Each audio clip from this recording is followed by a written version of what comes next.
Ya, halo, selamat pagi semuanya. Terima kasih sudah menghadiri pembelajaran sejarah Indonesia dalam bentuk video pada pagi hari ini. Hari ini kita akan memulai materi baru ya, materi tentang kedatangan Jepang di Indonesia. Nah, sebelumnya saya akan share screen dulu tentang materi yang akan kita bahas pada pagi hari ini. Nah, ini adalah materi kita. Kita persiapkan dengan baik untuk mengikuti materi ini supaya kita dapat memahaminya dari awal hingga akhir. Seperti yang sudah saya katakan, materi kita adalah awal pendudukan Jepang di Indonesia. Nah, mungkin di minggu lalu kita sudah sedikit ya membahas tentang materi ini. Semoga kalian bisa menambah pemahaman Anda tentang awal pendudukan Jepang di Indonesia. Nah, ini adalah pembahasan materi yang akan kita bahas. Yang pertama adalah awal pendudukan Jepang di Indonesia, yang kedua kebijakan pemerintah Jepangnya, yang ketiga perlawanan dari bangsa Indonesia terhadap pemerintahan Jepang. Lalu yang keempat ada akhir pendudukan Jepang di Indonesia. Nah, lalu yang paling akhir nih, bagaimana dampak dari penjajahan Jepang di Indonesia. Kita lanjut. Awal pendudukan Jepang di Indonesia itu berawal dari Perjanjian Kalijati pada tanggal 8 Maret 1942. Lalu setelah adanya perjanjian ini, Jepang juga itu berupaya untuk menarik simpati bangsa Indonesia dengan cara apa? Jepang itu ternyata mengaku sebagai saudara tua dari bangsa Indonesia. Dia mengaku saudara tua. Nah, apakah itu betul? Itu sepertinya kembali ke Anda sendiri. Apakah Anda mengaku itu? Silahkan dijawab sendiri. Lalu selanjutnya, di sini Jepang juga mengizinkan bangsa Indonesia menggunakan bahasa Indonesia, menyanyikan lagu Indonesia Raya, dan mengibarkan bendera Indonesia, bendera merah putih tentunya ya. Lalu selain itu, ada juga upaya Jepang supaya Jepang itu diterima di Indonesia. Dengan apa? Dengan membentuk gerakan 3A. Nah, 3A itu apa sih? Jepang Cahaya Asia, Jepang Pelindung Asia, dan Jepang Pemimpin Asia. Nah, ini adalah upaya Jepang untuk menarik simpati bangsa Indonesia supaya orang-orang Jepang itu diterima di Indonesia. Jadi apakah ini berdampak bagi Jepang di Indonesia? Sangat berdampak sekali. Selanjutnya, nah di sini ada 4 kebijakan pemerintahan Jepang. Ini maaf ya typo. Kebijakan pemerintahan Jepang di Indonesia. Ada 4. Ada kebijakan politik, ekonomi, sosial budaya, dan militer. Kalau yang politik yang pertama yaitu membentuk putra. Lalu yang kedua, dibentuknya Jawa Hokokai. Lalu yang ketiga, wilayah Indonesia dibagi menjadi 10 kariseidenan. Lalu yang kedua, ada kebijakan ekonomi. Nah, kebijakan ekonominya itu apa aja? Yang pertama, itu membentuk koperasi pertanian bagi rakyat. Lalu yang kedua, rakyat dipaksa menanam tanaman jarak. Lalu yang ketiga, ternyata sumber daya alam Indonesia itu dikuras habis oleh Jepang. Nah, ini yang ekonomi. Selanjutnya, yang sosial dan budaya. Di sini pemerintah Jepang itu membentuk Tonarigumi. Tonarigumi itu apa? Kumpulan kepala keluarga. Fungsinya apa? Kok sampai dibentuk seperti ini fungsinya untuk apa? Untuk membangun gerakan gotong royong. Ternyata gotong royong dulu dikenalkan juga oleh Jepang. Tidak hanya dikenalkan oleh bangsa Indonesia, tetapi Jepang juga mengenalkan budaya gotong royong. Lalu yang kedua, Jepang melakukan Japanisasi. Seperti apa? Seperti budaya Seikere. Seikere itu penghormatan kepada Dewa Matahari. Jadi kan di Jepang tuh sangat terkenal yang namanya Seikere. Jadi dia selalu hormat kepada Dewa Matahari. Nah, ini juga diterapkan di Indonesia pada waktu itu. Tetapi menuai kontra ya, penolakan bagi orang-orang Indonesia. Karena orang Indonesia mungkin nggak sesuai dengan ajaran agamanya, nggak boleh menghormati Dewa Matahari. Akhirnya budaya ini itu mendapat sebuah penolakan di lingkungan rakyat Indonesia. Lalu yang keempat yaitu adalah kebijakan militer. Nah, di sini Jepang membentuk yang namanya PETA, Pembela tanah air. PETA, pembela tanah air. Lalu yang kedua, membentuk yang namanya organisasi atau kelompok Sainendan. Sainendan ini isinya siapa sih Pak? Ini sebenarnya orang-orang yang disiapkan untuk menjadi prajurit. Ini laki-laki yang berusia 14 sampai 22 tahun. Lalu ada juga selain Sainendan ada Keibodan. Keibodan itu barisan pembantu polisi. Itu Keibodan. Harap diingat ya. Keibodan itu barisan pembantu polisi. Lalu yang keempat ada yang namanya Fujinkai. Nah, Fujinkai ini barisan wanita. Tadi beberapa organisasi untuk laki-laki. Nah, ini untuk wanita ada juga namanya Fujinkai. Lalu yang terakhir yaitu adalah Heiho. Heiho itu cadangan prajurit. Nah, jadi ini adalah beberapa kebijakan dari pemerintahan Jepang di Indonesia pada waktu itu. Ada politik, ekonomi, sosial, budaya, ataupun militer. Jadi seperti itu. Kita lanjut lagi. Setelah itu, ada juga upaya perlawanan terhadap pemerintahan Jepang yang dilakukan oleh bangsa Indonesia. Ada dua cara, kooperatif dan bawah tanah. Nah, kooperatif itu apa sih? Kooperatif itu jalurnya damai. Jalur damai, nggak mau menggunakan jalur kekerasan ataupun perang. Jadi seperti itu. Nah, di sini ada tokoh-tokoh yang menggerakkan upaya kooperatif. Itu siapa aja?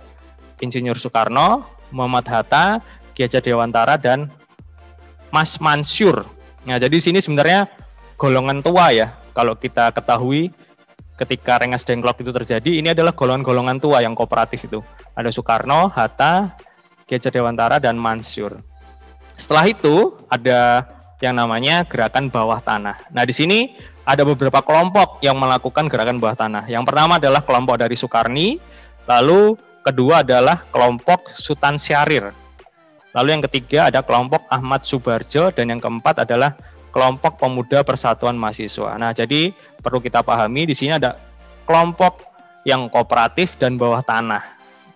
Perlu kita pahami baik-baik supaya kita paham. Ada dua jalan, dengan jalur damai, lalu ada jalur yang melakukan sebuah penolakan terhadap pemerintahan kebijakan yang diterapkan oleh Jepang pada waktu itu.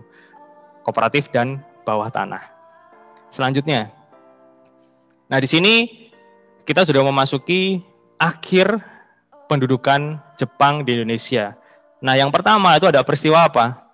Peristiwa janji kemerdekaan kepada bangsa Indonesia yang diberikan oleh Jepang pada waktu itu. Karena dulu Jepang itu berjanji memberikan kemerdekaan bagi bangsa Indonesia. Kapan itu muncul? Omongan itu muncul kapan?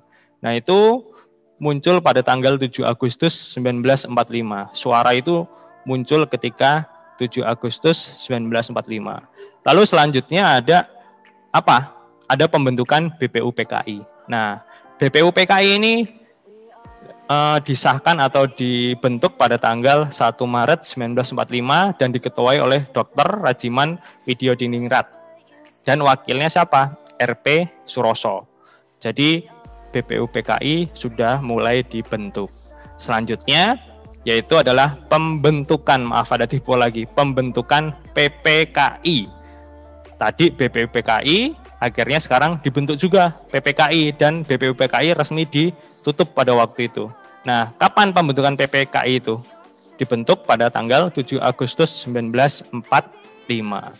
Nah, lalu ini adalah kronologi yang paling akhir dari akhir pendudukan Jepang adalah kronologi kekalahan Jepang terhadap sekutu.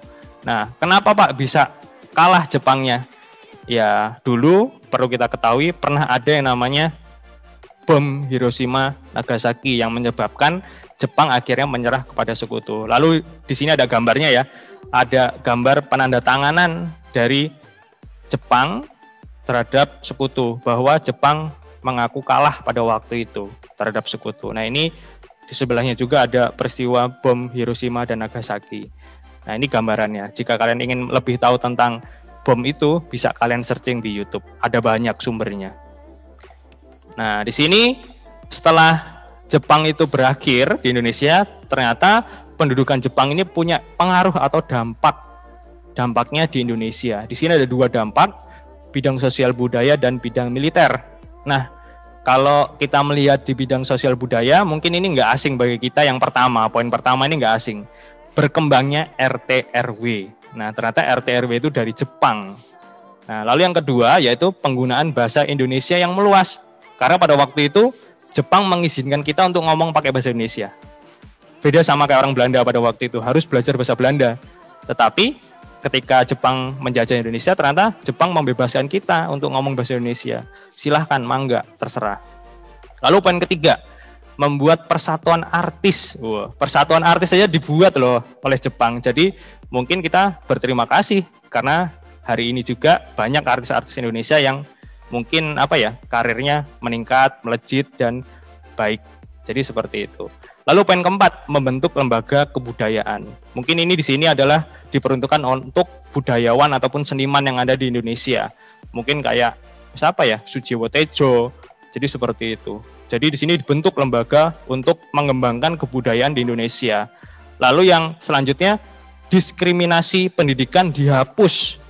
Dulu kan kalau orang Jepang itu kamu anaknya bangsawan, kamu anaknya rakyat, kamu nggak boleh sekolah bersama. Tetapi kalau di zamannya Jepang di Indonesia, diskriminasi pendidikan itu dipisah, dihapus. Jadi semuanya boleh bersekolah bersama. Jadi seperti itu ya. Lalu di poin yang terakhir, adanya budaya kedisiplinan. Nah, budaya kedisiplinan ini sangat penting. Kenapa Pak penting? Ya ini membangun sebuah karakter bangsa yang baik. Kalau kita bisa hidup disiplin, semuanya akan terkoordinasi dengan baik. Jadi kita nggak akan budaya terlambat, budaya ngaret itu akan nggak ada. Makanya di sini budaya Jepang yang sangat baik itu adalah budaya kedisiplinan. Kita harus apresiasi ini. Dan ternyata di Indonesia budaya ini terus berkembang dan menjadi sebuah acuan pokok supaya kita hidupnya harus disiplin. Jadi seperti itu. Kita nggak boleh ngomong Jepang itu selalu negatif aja di Indonesia. Enggak, ternyata ada budaya yang positif. Lalu selanjutnya di bidang militer, ada yang namanya pelatihan militer dan semi militer yang diajarkan oleh orang Jepang pada waktu itu kepada rakyat Indonesia. Diajarin pelatihan militer, karena di Jepang sana juga ada pelatihan militer untuk anak-anak muda, terutama yang cowok. Ada pelatihan militer dan itu dibawa juga ke Indonesia. Baik nggak Pak? Baik. Kalau kita tahu sekarang militer Indonesia sekarang kuat, bagus. Jadi ya ini mungkin salah satu bentuk pengaruh positif ya dari bangsa Jepang yang sekarang bisa kita rasakan. Lalu yang kedua, ternyata keterampilan militer ini akhirnya dimanfaatkan dalam perjuangan mempertahankan kemerdekaan Indonesia hingga sampai Indonesia menjadi negara yang merdeka dan mengumandangkan proklamasinya di tanggal 17 Agustus 1945. Jadi kurang lebih seperti itu untuk materi kita tentang kependudukan Jepang di Indonesia. Nah mungkin jika ada yang masih ingin ditanyakan, silahkan tanya ke saya melalui japri WA ataupun telepon kepada saya. Silahkan. Terima kasih untuk materi kita hari ini. Semoga kalian dapat memahaminya dengan baik. Terima kasih. Selamat pagi, selamat sore, ataupun selamat malam yang barusan menonton. Sekian dari saya, terima kasih.